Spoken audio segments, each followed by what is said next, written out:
everyone. Wonderful introduction. Thank you so much. I really appreciate it. Today I'm going to talk a little bit about the history of the anti-vaccination movement. I'm going to talk a little bit about my own research.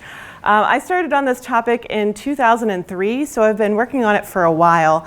But I really find this really interesting. And the thing I find the most interesting is I'm really interested in how people's beliefs affect their decisions. And especially how things like urban legends affect people's beliefs and decisions. So how do people make those decisions when it comes to something like a medical procedure or something like getting a vaccine, which is a medical procedure? All medical procedures have risk. I'm going to talk a little bit about that today, but it's a very, very calculated risk, and it's, for the most part, as safe as it can possibly be. So I'm going to say that up front, that you will hear some things from me, because I do try to understand both sides of the argument. Because I don't think we can actually fix anything unless we understand how everybody thinks, right? And that's how we can actually have a conversation with someone. If we start where we are instead of where they are, we're not going to get anywhere. So we always have to work with what people's beliefs are, talk to them about them, and then try to figure that out. So that's what I try to do with my research. I also have up here too, if anybody does Twitter, please feel free to tweet. It does not bother me. But I also have the little tiny url.com /Wayne Vaccine. If you go to that website, it'll have the whole presentation there. So if there's something in there that you want to see, you can access it right this second. So it's all up there for you and everything. So I always try to do one. So everyone, if you have any accessibility issues, you can follow along. But also if you go home and you're like, what was that thing she said?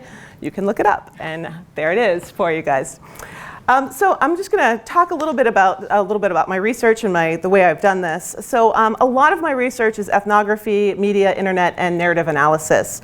And I look at the vernacular explanatory models used in inoculation decision making. So I'm trying to figure out why people make the decisions that they do. In order to even begin to understand this, I think you have to do ethnographic research. I've read a lot of the medical research out there. I've read a lot of things from public health. I think they do a good job at what they do, but my research actually sits down and really talks to people and really gets in deep with what they think and feel, instead of just something like a survey or something a little bit more surface. So my work goes pretty deep into all of that. And a lot of times people present these ideas in a lot of different ways. And so I like to look at all the different ways. So I'm going to talk about that too today, as well as all the different ways that they communicate. So I do want to start with saying, though, vaccine discourse is complicated. It is really, really complicated. It's so incredibly complicated. I think a lot of times we tend to think of it as anti-vaccinators, pro-vaccinators, but there's so many people in between. So I have vaccine safety advocates, under-vaccinators, vaccine delayers, those who spread out vaccines, philosophical objectors, medical exemptions, religious objectors, conspiracy thinkers, advocates for smaller government control, and et cetera. And that was actually something I learned. I just got back from an entire day-long symposium on vaccines at UCLA. And the people who are doing all the work in computer science and looking at bots and how bots go across the internet, they actually found out that there's a lot of overlap in a lot of these weird movements where they try to, so if you're anti-vaccine, they're also like, hey, maybe you're also into this other thing. Or maybe you like conspiracy theories. Maybe you think Sandy Hook didn't really happen. It's crazy, the overlap in some of these things. So it was really interesting to hear them talk about how they're seeing this from the computer language perspective, where I take it from the completely human perspective and kind of move, and then we meet somewhere in between. So it's really fascinating to see how this research kind of works. So when I talk about this stuff, I look at what I see as the three most common genres. And that's contemporary legend, which is what folklorists like to call urban legends, because they don't always happen just in cities. So we don't really like the term urban, so we use contemporary instead. So we got the contemporary legends, rumors, and then personal experience narratives. And sometimes they kind of combined into all three of those things at once, which is really interesting when you see that happen. So I'm just going to give you a couple of quick definitions on that. The first thing is the contemporary or urban legend. These are unsubstantiated narratives with traditional themes and modern motifs that circulate in multiple versions and are told as true or at least possible. They may or may not be believed, which I always find so interesting. So people pass on information all the time that they don't necessarily believe. I find this incredibly interesting. So if somebody breaks a mirror and you say, oh, 7 years bad luck, you'll say that even if you don't believe that, right? So we pass on stuff like that all the time. So sometimes we pass on information that we don't believe, but we say it anyway. Sometimes these things are very believable, though, and that's what I love about urban legend, is that it always sounds like it could have happened. Like it's not that like far of a jump to get there. And a lot of times the same is true for conspiracy theories too. It's like you're going down the path and then all of a sudden it gets a little bit, a little out there. That's not always how it works. A lot of times you're like, okay, I'm still with you, and then all of a sudden it's, no, you're not with them anymore. But this is how these kind of tend to be set up. And a lot of times in folklore, we like to talk about how they are told by a friend of a friend. And we always shorten that to FOFs. So it's always somebody that you sort of know. It's your cousin's girlfriend, or your uncle's aunt, or I almost said your uncle's aunt, that wouldn't make any sense. Your uncle's friend, or somebody like that. So it's someone that you could track down and find, if you really wanted to. And that makes that lens to that believability, right? That makes it seem like it's a little bit more real.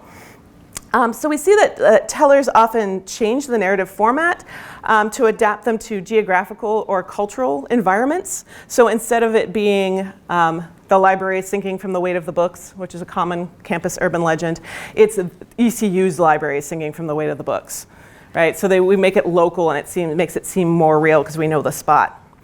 So all of these little changes, along with the use of personal names, are added to the credibility of the story. And then they make it more believable because of that. So I'm just going to give you one legend, and this is one that I collected. This is a direct quote. So I heard MMR causes autism. That's why there's so many kids with autism now. Allergies too. There's something in there. An ingredient, I think it's a preservative, so the vaccine lasts longer. Well, anyway, it's doing something to kids' brains. I'm not sure what, and they end up developing autism. It happens pretty quickly as well, within a few hours or days of getting the shot. And I hadn't heard about it before, not until I had my baby, and all these other mothers and I were talking about it while waiting for the nurse. Well, these moms knew all about it. So that's the kind of thing that I collect out there. And then for me, that paragraph has a lot in there.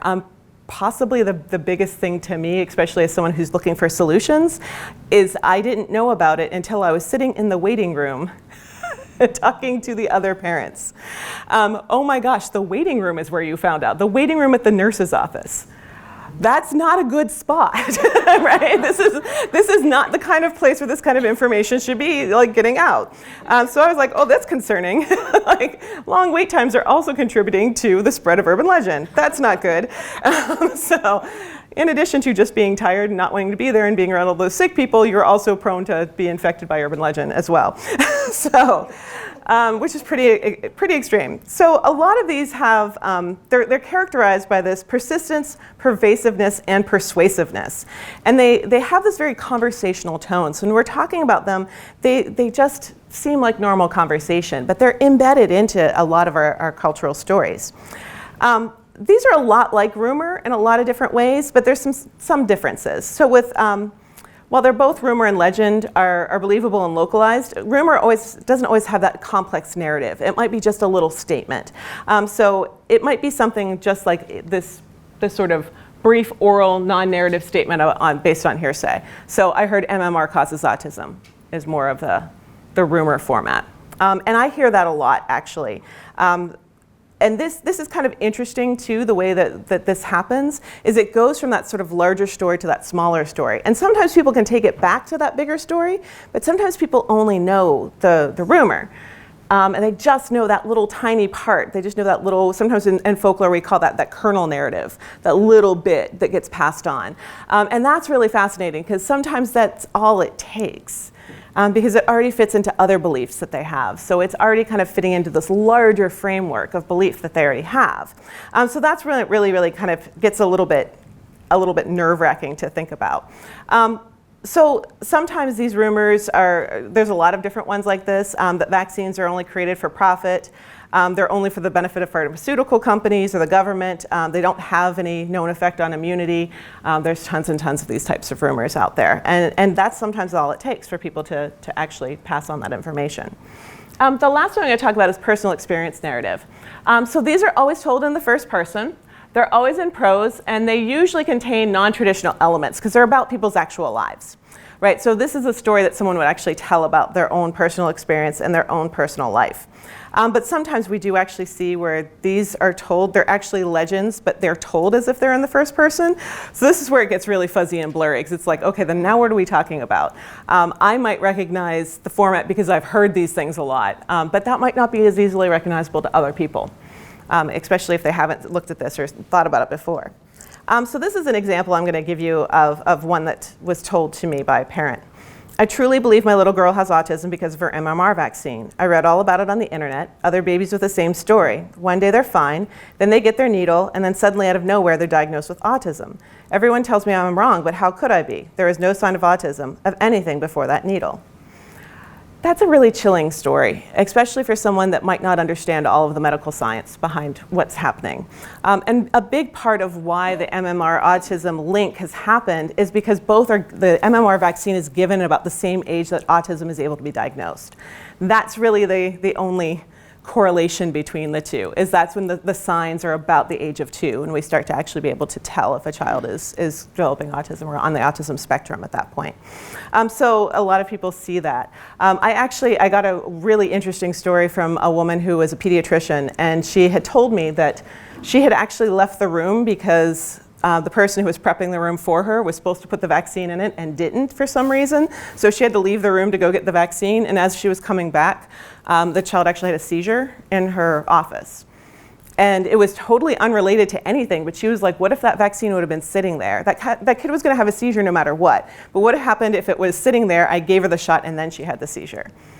They would have associated the shot with the seizure, right? But this was just a simple matter of someone not setting up the room properly that made the difference between those two things. So the causation and correlation kind of ideas. So that's something we see a lot with these, is sometimes it is because they both happen about the same time, they're considered to be somehow related even though they're not. I also brought up alternative fact because that's another thing that comes up a lot lately, especially in news cycles about what is fake news and what is alternative fact and all those kind of things. So I'm leaning more towards calling this kind of stuff propaganda. And I'll talk a little bit about that a little bit more later. But I mean, it does have this sort of like broad thing of what is real anymore. And what is real information. That has changed so much over the past few years even, that it's so hard sometimes to discern what is real and what isn't. And that's especially so on the internet. And I'm one of those people that I never want people to say like, oh, the internet, it's caused all the problems. It's not, it's a tool. And if we use that tool incorrectly, then we're using it incorrectly. So it's not the internet's fault. All the internet did was make things a lot faster. And then we were the terrible human beings behind the internet that put that stuff out there. So I always try to tell people it's not the internet's fault. It is the people who use the internet's fault, of which we are all. The internet has a lot of great benefits, and I'm very pro-internet generally speaking. I teach a lot online, which is wonderful and amazing. I've had some really great students who couldn't come to class otherwise, either because they work full-time. I've had students who are disabled who couldn't physically make it to campus but got a master's degree because they could do it all online. That's an amazing use of the internet. The bots, spreading this kind of information, not such a great use of the internet. But it's hard to discern information online. It really is, especially when people make sites look like news websites or when things get passed around so easily. It's really, really hard to discern that information. So that kind of comes with some of the problem.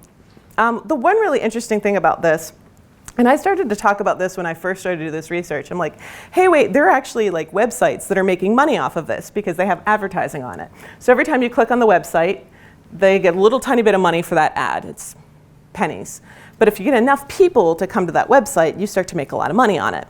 And this was more recently called the Macedonian fake news complex, if you heard that phrase in the news. So there was a large area in Macedonia where there were large numbers of people doing this, and they were doing it for income. It was mostly teenagers actually creating these websites. And they did this a lot during the 2016 election, but they were actually doing it before that. And they were doing it with health information.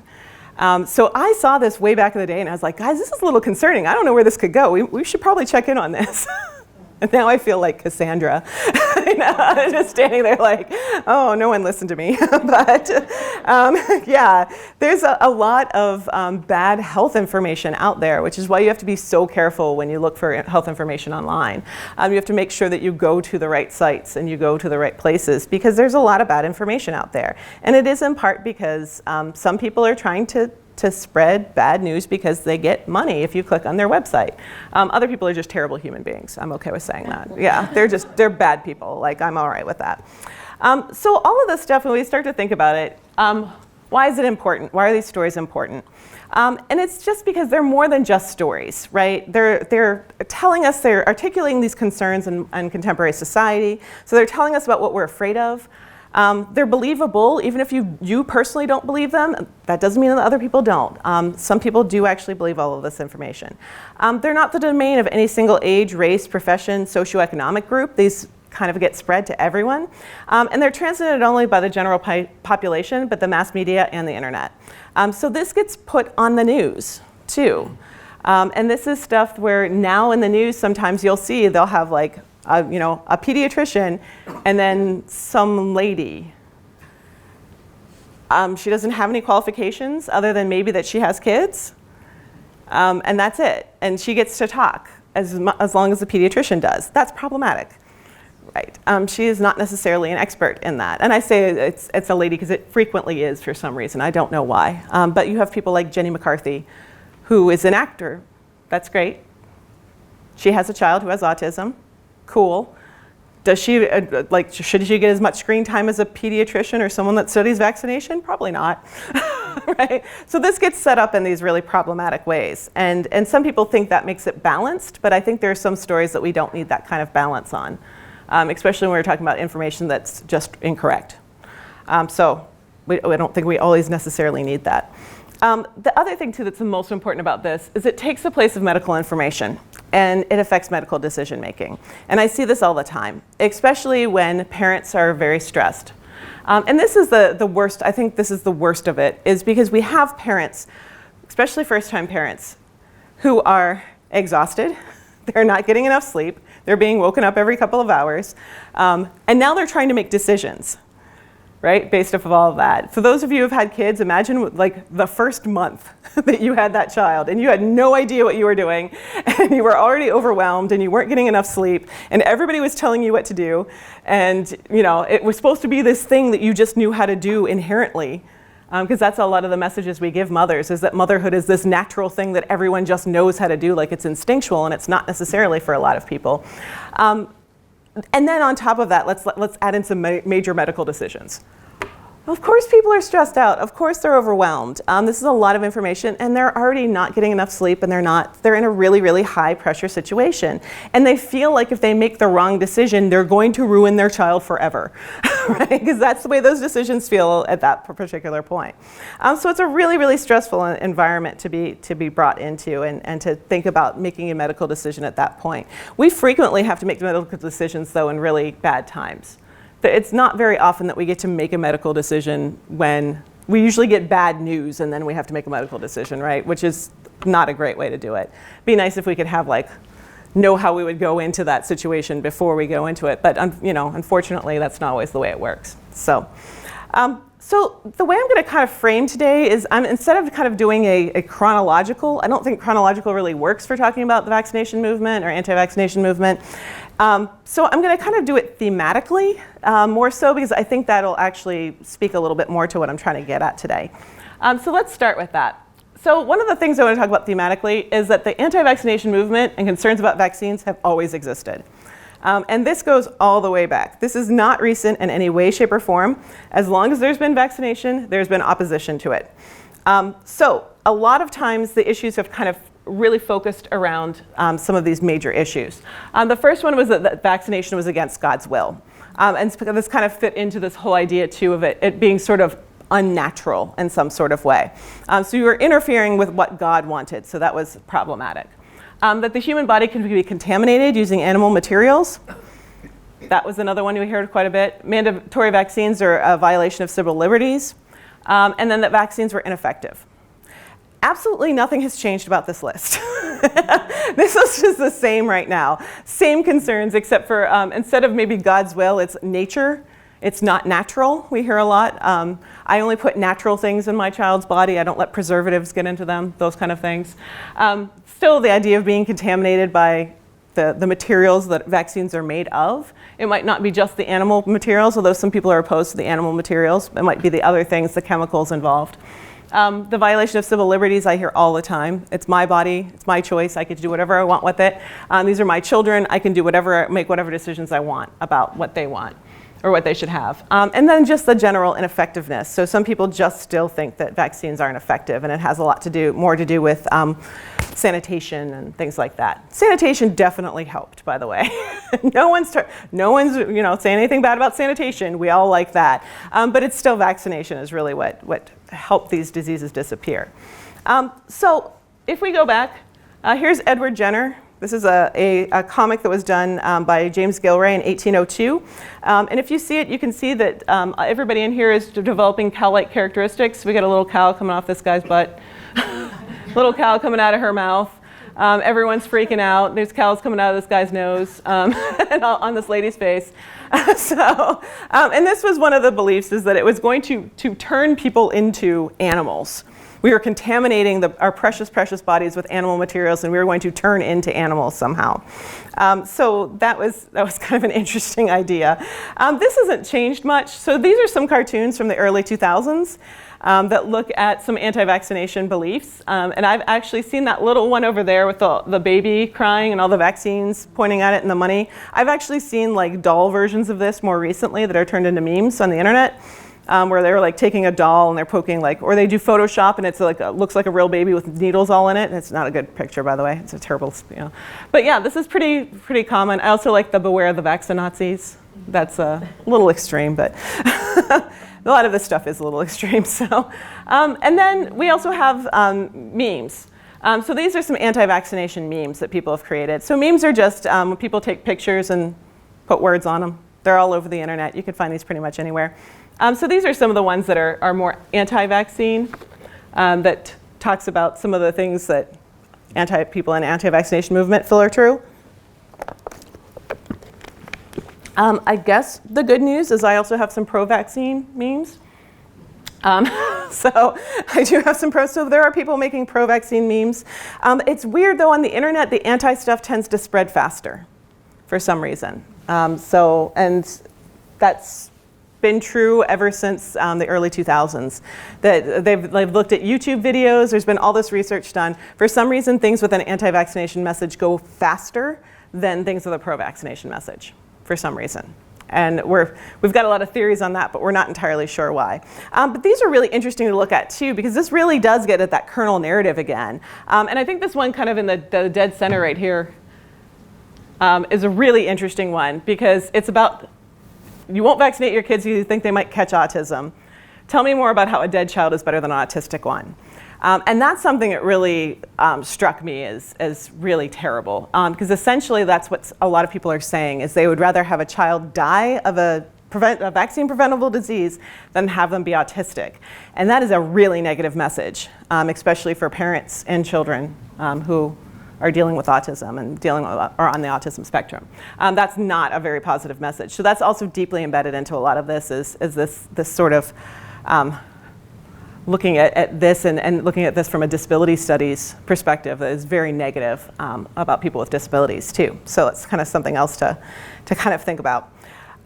When we look at this, the whole concept of good citizenship is frequently used both by pro and anti-vaccinators, and both in the past and the present, except in really, really different ways. In England during Jenner's time, the pro-vaccinators felt it was their duty as good citizens to be vaccinated in order to protect other citizens from disease. Anti-vaccinators felt that they were good citizens, as a part of good citizenship was respecting the rights of other citizens. So they both had the same idea. I'm a good citizen because I'm doing this. So it's so interesting, and you find this all over the internet today. Well, people will agree on the fundamentals, but when it gets to the details, they disagree a lot. And I'm going to show you some examples of that too. Another interesting thing that kind of came out with this is that the anti-vaccination movement is linked to a lot of other movements, and it was historically as well. So in the past, it was also linked to women's issues, workers' movements, anti-vivisection movements. and also vegetarianism. And it's actually still linked to a lot of those movements today. So people who want to do animal testing, people who are pro-vegetarian and pro-vegan also tend to still be anti-vaccine, which is kind of interesting that that hasn't actually really changed much. Also anti-fluoride, which is another one that is kind of interesting. The next one I kind of want to talk about is that parents and the public in general are seen as uneducated and emotional. And I really hate this. I really, really hate this part, but it's so true. If we look at the early days of vaccination, the working classes were seen as uneducated and more concerned with refusing to vaccinate than over the concern of the welfare of their child.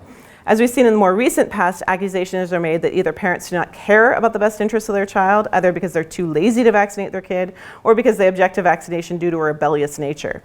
Past and present anti-vaccinators are portrayed as saying only what they're told to say by others and believing vaccination is part of a greater conspiracy. So this has literally not changed at all. Throughout history, the concept that women were too emotional to be able to reason and thus unable to conscientiously object was a view that was held by pretty much everybody in the past. Women are simply too emotional to make good decisions. And then the argument that either parent can become too emotionally involved in their child's care is still used to the day, especially when a parent's refusal involves the physical pain experienced by the child. So when parents say, oh, you know, look, my baby is crying, you have to stop giving them vaccines, a lot of like, no, come on, it's babies cry, it's no big deal. But there's that sort of tension there that maybe the parent knows better than the doctor does because it's their child, they know them best. And that becomes a real issue as we go on with vaccination. This whole idea is, I know my kid better than you do. You see them for 15 minutes every couple of months, and I see them every day all the time. I know them better than you do. So you might be the expert in medicine, but I'm the expert in my child's life, which is a really interesting idea too. We also see that, this is another meme, parents who refuse vaccination are stereotyped into believing or thinking certain things and that they're still uneducated. And actually all of my research has shown that most people involved in the anti-vaccination movement are very educated. My research when I first did this was showing that one or both parents had at least a master's degree. So we're not even just talking college educated, we're talking like advanced degrees. And at the time when I first started doing this research, when I first started compiling this would have been about 2009, so about 10 years ago, I started referring to them as the educated poor because they were usually grad students and they didn't have a lot of money. Now it's 10 years later and they got lots of money and they're educated and they're very privileged. So they're able to really kind of throw their weight around a little bit more because now they have money too on top of it. So 10 years ago, they weren't as much of a threat. And it's very hard to tell those people you're not educated enough because they're very educated. They're just not maybe educated in medical science. And that's a totally different way of reading things. And I really realized this when I sat down to started to read a lot of these things. And I actually had to use a lot of my friends who are physicians and who are nurses and kind of say like, hey, is this what I'm supposed to get out of this? And a lot of times their answer was no. That's not what this means at all. And I'm like, okay, I'm a smart person. I have a PhD and I'm reading this and I don't understand it because it's not my language, right? And this is the same kind of debate we have right now with science is because when we talk about science, we talk about theories in science. And to a scientist, a theory it's true, but there's always that like, oh, I don't want to say it's 100% true because technically there's all these other, So scientists will kind of overstep in that sort of way and say, well, okay, I'm not going to say it's 100% true. Gravity's a theory. It's like, no, gravity's definitely, from that vernacular use of theory, it's totally different. So a lot of times when the lay public hears the word theory, they think, oh, it's just an idea, it's just something they come up with. But when scientists say theory, they're like, no, we're really sure about this. And it's a translation issue, right? And that happened to me a lot when I'd be reading these things. I would read in and not realize that, oh, that's the way that people in medicine say, oh, this is a terrible study. I'm like, oh, okay, well, they mentioned it. And they're like, oh, no, that framing means that they hated it. And I'm like, oh, okay. Like, I just didn't get the subtleties that are frequently used in a lot of different ways. I've realized that. I'm now the director of graduate studies, and I see a lot of letters of recommendation. Yeah, you can see a very positive, what looks like a very positive letter of recommendation and realize that that person hates that other person. It's all in the language, right? And it's so funny because when I first started reading these, I was like, oh, this one's, it's kind of lukewarm, but it's pretty positive. Now I know. Now, because I've read so many of them, I know that there's a special language for that kind of stuff where you can say like, oh, good luck with that. But it's one of those things, the more you read it, the more you get it. But if you just come into it not knowing all of those cultural like little things that you learn throughout this process, because part of schooling is also learning about the culture, right? And learning about all those little things. And that's what a lot of us don't know about each other's disciplines, is all the little subtle things, right? And that's just true across the board. It doesn't matter how educated you are. You can't possibly know everything. So it is really kind of hard to kind of just to understand that. The other thing we looked at too is, this was a study that was done fairly recently. And they also kind of came up with some of the same ideas I did here. That the people tend to be wealthier on average with annual incomes that are more than 4 times the poverty level. That was really interesting when I first started this research. I remember a pediatrician told me, he was like, oh yeah, people that don't vaccinate, I call them the good, the bad, and the ugly. And I was like, oh, okay. And he's like, yeah, the good vaccinate, the bad are too lazy and they just don't do it. And then the ugly are the anti-vaccinators and they actually have like these opinions on it. And that's how he divided up. That was his worldview. The bad don't really exist. I have not come across a lot of people that just fall into his category of the bad, that just don't vaccinate because they're too lazy or they don't have time or something like that. It's usually more of these very privileged people who are making a stance and they have decided not to vaccinate and they have all their reasons. So they tend to be white. They tend to be married couples in English-speaking households. They tend to be educated. They have with college degrees, I found with a little bit more than that, and covered by private insurance. So it's also not really a motivator. A lot of places were like, oh, well, I'll just, if they want to come back and like spread out their vaccines, because this is a pretty common thing. Well, people will not get all the vaccines in one doctor's visit. They'll spread them out like weeks and months, and they'll kind of like expand out the vaccine schedule. They originally were like, okay, well, they'll have to pay the copay every time they come, thinking that that would defer people. It didn't, because these are people that have money. So they don't care about paying the copay again. Or they don't even have a copay because they have better insurance than the rest of us. So yeah, so it's pretty interesting to kind of think about that. But it also kind of gives the idea too, is how do we talk to people that are like this? And that makes it really, really difficult to try to figure out how do we talk to these people. Another one is that the opponents to vaccination can kind of rise to this folk hero status. And I found this really interesting because Jenner had critics too. He had a lot of critics actually, including this one guy, Dr. Walter Hadwin. And he was, he felt the smallpox outbreaks had more to do with unsanitary conditions. So he was one of the people that believed it was about sanitation. And he said he was fond of making the assumption that if doctors only thought about vaccination, they would understand why it was wrong. He was once quoted as saying, I once believed in Jenner, I believed in Pasteur, I believed in vaccination, I believed in vivisection. But I changed my views as a result of hard thinking. I belong to the new fashion and not the old antiquated fashion of my medical opponents. He actually also thought that vaccination was only profitable, so he spread that as well. Today we have a little bit different of a group. We have Andrew Wakefield. He was the one that originally did the study that has been retracted. And every other person involved in that study has also rejected that study. He is still making a lot of money in Texas right now, though, like a ton of money. He's not legally a doctor anymore. They took that away from him too. But he's still seeing patients and treating people, even though he's not a doctor, which is very, very problematic. And he's making like a lot of money on there. You can go to his website and he will sell you anything you want. So he's making tons of money. Jenny McCarthy, who I mentioned, Barbara Lowe Fisher, she was actually just kicked out of Australia recently. They basically were like, no, you cannot come to Australia. You are not welcome here. So she was try to do a big conference there, and they basically all of Australia said no, which is pretty impressive. And then this Dr. Maricola, he also has a lot of stuff online you can buy if you really want. But these have all kind of risen to the sort of folk hero status. They've all been wildly discredited. All of them have had multiple things showing that their research isn't any good. Yet, because of that, people kind of like, oh, look at them fighting against the big pharma. Look at them fighting against all these other people. And so they've kind of gotten into this sort of weird folk hero status. The pro-vaccination movement does have some people that will stand up that are celebrities and will do these kind of things, but not as many, and they seem more reactionary, so they don't really catch on as much. It seems to be the anti-vaccination ones that are really kind of more popular. And again, I don't know why one over the other, but in the past, maybe you guys remember, do you remember the picture of Elvis getting his vaccine? We don't have that kind of stuff anymore. Yeah, that's not the kind of thing we see anymore of this kind of work, which is kind of interesting too, that we've kind of lost the heroes of that. Mickey Mouse used to do things for vaccination. Yeah, we don't see that kind of stuff anymore. We don't see cartoons or anything like that really promoting vaccines. I do want to say mandatory vaccination strategies have usually ended in disaster. I am not a proponent of mandatory vaccination because some people will just not get their vaccines just to not get their vaccines.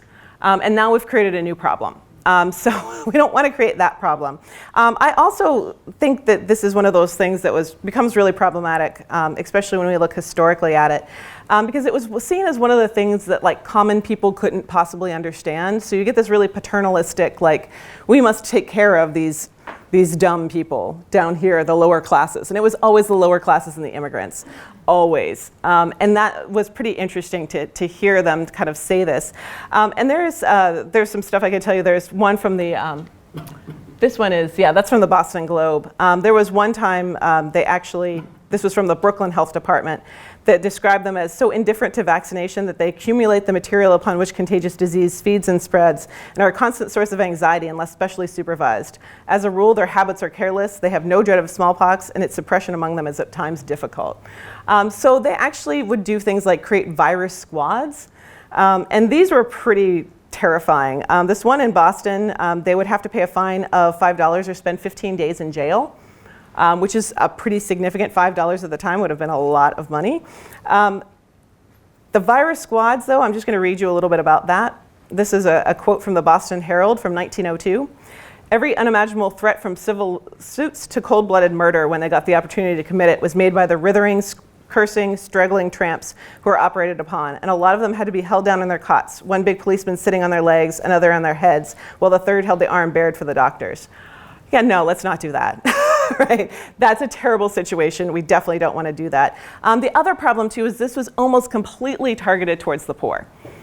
It was not at all used in the upper classes. And there was this whole thing for a while where a lot of women did not want to get their vaccines, especially when they were the ones where some of you might still have the scars right here, because it would ruin the debutante's ball gown. That horrible scar would just ruin her whole entire, yeah. So there was all this vaccination for things like she won't look as nice in her dress, right? So they started actually doing the vaccines in different locations because of that. So that was at least one that they could kind of work with. But there were a lot of people in the upper classes that weren't vaccinating either, and it was getting spread in all those kind of ways too across. When you went to a debutante ball and half of you had measles, this is a problem. And none of you are vaccinated. So it was really funny that they really kind of focused on the poor. And this is another thing we kind of see. Some of you might remember this from the congressman from Georgia, Gendry. He is a MD, which makes this all the worse. But he had this belief that people were crossing the border, the southern border from the US and Mexico, and bringing over diseases, including Ebola. So there's no Ebola in Mexico. But he mentioned Ebola as a possibility of the things they could be bringing over. And that's why I put my fun fact, Mexico's vaccination rates are higher than ours. So if anything, we actually want them to come across the border because they're more vaccinated than we are.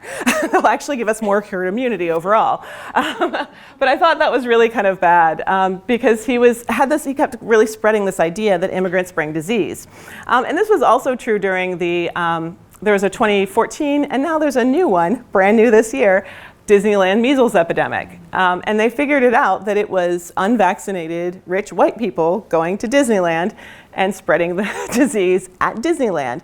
And we learned nothing apparently in 2014, 2015, because it's happening again right now. So don't go to Disneyland unless you have your MMR vaccine, because you might get measles at Disneyland. And that's not a place everybody can go, right? That's not a place, not to mention we tend to send our very, very sick kids there on Make-A-Wish. And that's also very problematic, right? because they might not have the immunity for something like that, or they might not be able to get vaccinated. And then we're going to send them to the happiest place on earth, and they're going to die from measles, which is really, really problematic too. And again, so this is something we have to think about when it comes to this kind of stuff, because we're maybe targeting the wrong people when it comes to this. Yeah, here's the Disneyland measles. So yeah, this is the one, this just came out, I think a week and a half ago, this headline on the right. Yeah, so we're right back to it. We have learned nothing. So it's a little sad, but yeah. So another kind of theme is that vaccination-related disasters usually end up with skeptical populations. So if we look at some of the ones in the past, I have a list of some vaccine incidents throughout history. So several of these were major issues. Things can go wrong with vaccines. You'll notice most of these have not been in recent past because we've figured out some of the stuff. Like the Cutter incident in 1955, that was a virus that was not properly killed. It was still activated, it was still alive, and then they injected it into children and it gave them polio instead of protecting them from polio. Obviously, we have a lot of very different things than we have from 1955 now. So there's a lot less of the chances of this happening. But if we look at all these places, these are actually all places that have historically have really strong anti-vaccination movements. That makes sense as a correlation. If something bad happened because of a vaccine, that's going to stay in the cultural memory of a place. But we're finding it spreading more and more. So it's not even just in areas where something bad has happened, it's kind of everywhere. But when I first started to look at this, it was just in these areas, like Australia was a hotbed, Japan, Berkeley, California, like all these little communities. And it made sense, bad things happened. But now we see that it's not just that. One of the things that's really interesting too to start to think about with this is how the politics kind of fits into this as well, because it has become a political issue. And one of the ones that I kind of found was pretty interesting, I was looking at the HPV vaccine. So that's to prevent cancer. But a lot of people feel a little weird about it because technically HPV is a sexually transmitted infection. And nobody wants to think about their kids having sex. Right? That's fundamentally what it comes down to. Nobody wants to think about that, so nobody wants to talk about that, so we're not going to talk about it. We're not going to get kids vaccinated, and they usually try to get, especially girls as young as 8, because you want to make sure it's long before they have any chance of having sexual contact. So that's why, and so a lot of people are like, well, can't we just wait? Can't we just do it? No, it doesn't really matter when you do it, as long as you do it before that. But we want to make sure of that. And there's a lot of things we can't control in kids' lives. And nobody wants to hear that, though. Nobody wants to talk about that. So it becomes this really problematic issue, especially when we're talking about like the voices of authority. And there's a lot of different kinds of authority online that kind of develop in these little communities online. So when we see this, we see that vaccination has started to become like this partisan issue of different places. So there have actually been these studies on if the vaccine itself causes promiscuity. I wish I had thought of this, and I wish that I had gotten the money, because people got a lot of money to study whether or not this vaccine will make someone promiscuous. It does not. Like, that was never even a concern. But because people came up with this crazy idea, someone who is smarter than I am was like, I could get a grant for this. And they did. And I'm like really jealous. I wish I would have thought of it. That's part of why I bring it up. But just so mad I didn't think of that.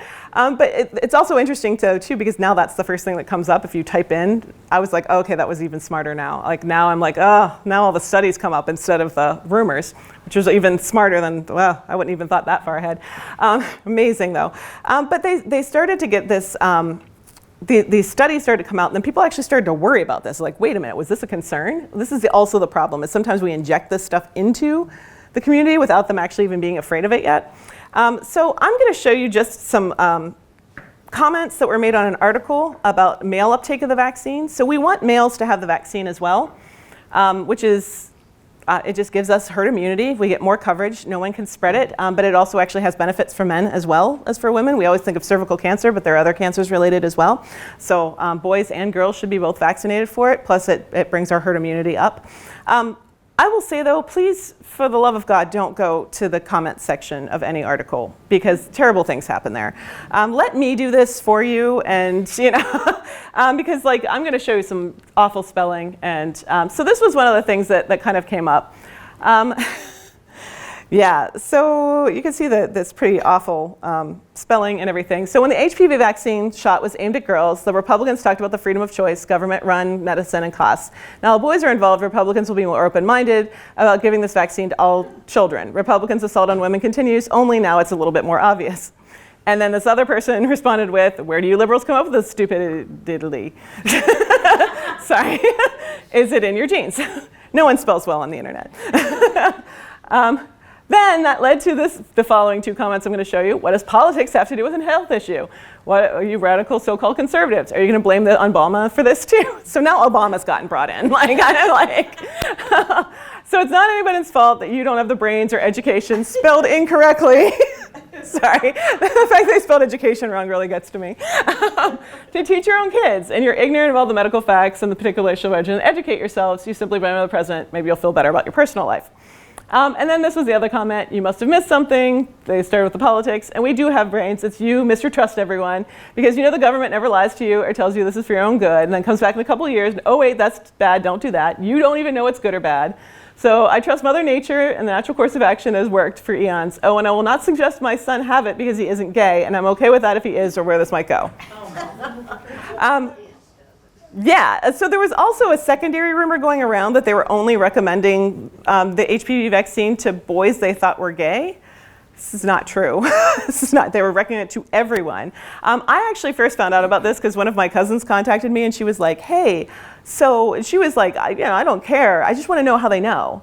And I'm like, what do you mean how they know? They're like, well, how do they know he's gay? And I'm like, they don't. This is just everyone's getting this across the board. It's a good idea overall. But she had actually thought, she had heard this rumor that was only beginning. So this is obviously also causing problems with getting the actual vaccine itself too. So this is causing all kinds of issues. The political issue that we also have though is our president is currently believes that mRNA vaccine causes autism. He has said so in multiple places. So now we have the authority of the presidential office saying this. That's a totally different level now. So it's not just random people on the internet that can't spell the word educate. Now we have the president. Yeah, I heard that. That's okay. I heard that. Who also can't spell the word educate? But yeah, now we have the president, and I mean this is problematic, right? Because this is an official office. This is the government saying this. Now this is going to cost us. This is going to be less people vaccinating because Trump said that it's linked to autism. That's simply it. The interesting part too is it actually starts to get convoluted with other policy. So Snopes had a thing called President Trump enacted a 90-day ban on vaccination. Instead of this was the 90-day ban on immigration, not vaccination. But people were getting the two confused. Now we have Snopes who has to go and defend and say, no, this is not a thing. And they have to fact check it. So this becomes even more problematic. So now it's actually starting to morph with other policy, with other legends, which a lot of other things. So now we're getting this weird whirlwind of all this different information coming together, and people are getting little bits and pieces of it, and they don't know the whole story. But they hear the president doesn't like vaccines. What's up with vaccines then? And it might cause them to actually doubt that. So that's definitely problematic. The other thing too I wanted to point out is vaccination's always been a political issue. Edward Jenner was once hung in effigy. I think that's pretty cool. Never been hung in effigy, so seems like a kind of cool thing to have. But we see that there's been a lot of more recent information done on Democrats and Republicans and their beliefs about vaccination. And I also think this is problematic because I want to know who's doing this research, how they're doing it, what are their conclusions, and are their conclusions matching the things that they want to be true instead of the things that maybe actually are true. So we have some interesting data here. But a lot of it contradicts each other. So that's also the problem. So I'm getting some data from one place that says, yeah, this is the way it is. And then I'll find out like another study 3 months later that says, no, actually, all that's not true. This is true. So it's happening with this kind of information as well.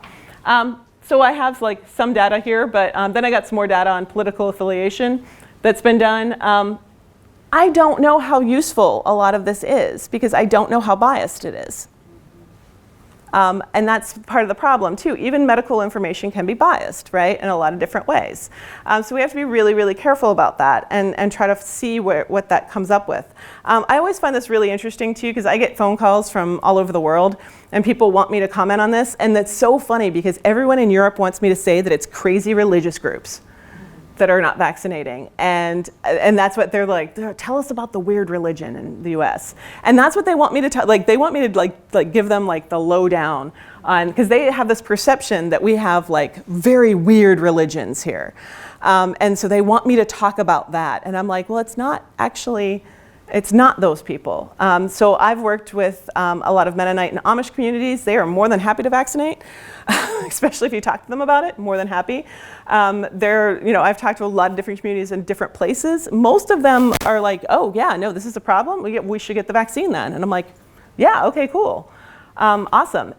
Because they're individuals. So it's not across the board, any one group of people. And that's kind of one of my big points is while we can see that it's primarily upper white middle class educated parents without strong religious affiliation, it's a lot of different kinds of people. So you get some people who are religious and some people who are not. You have some people who believe that Mother Nature knows best and other people who don't. So the beliefs are kind of all over the place. But most of all, we see that they tend to just be a lot like the people in the past. They're just people. So they're individuals and small groups of individuals. They're not stereotypes of those people. So this is a problem though with a lot of public health information. We tend to like, okay, we're gonna make public health information for this targeted group. And that doesn't really work very well because not everybody in that group thinks like everybody else in that group. So we have to have it with more than sort of one-on-one conversation. So it can't be just about ideologies or religion or anything else. It actually needs to be more of a one-on-one discussion if we're going to figure this out.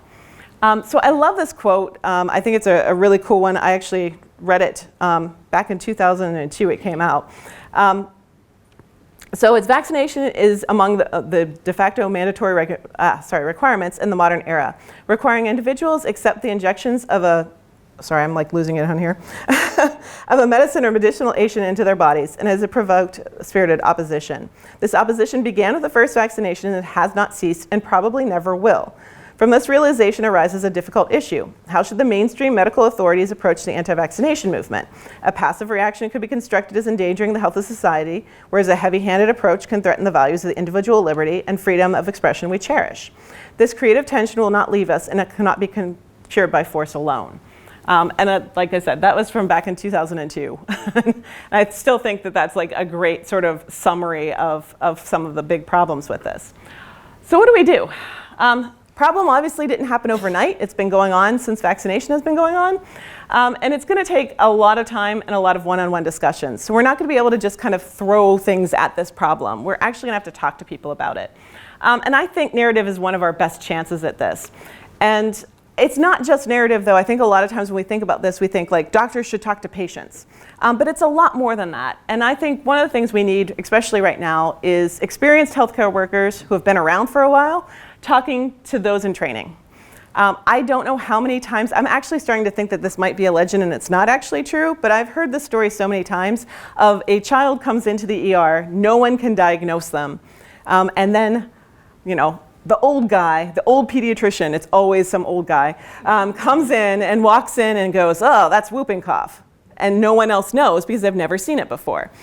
So I hear this story over and over again. Now I'm kind of like, does that guy exist? Like, I want to know if he's real because I want to meet him.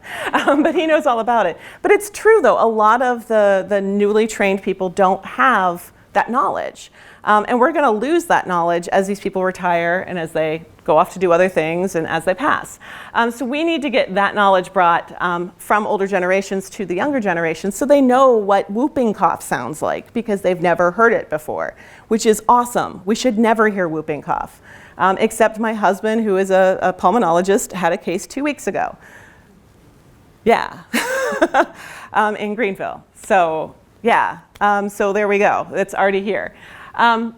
So I think we need to get that information out. I think we need to have healthcare workers talk to patients. That's absolutely part of this. Nurses, doctors.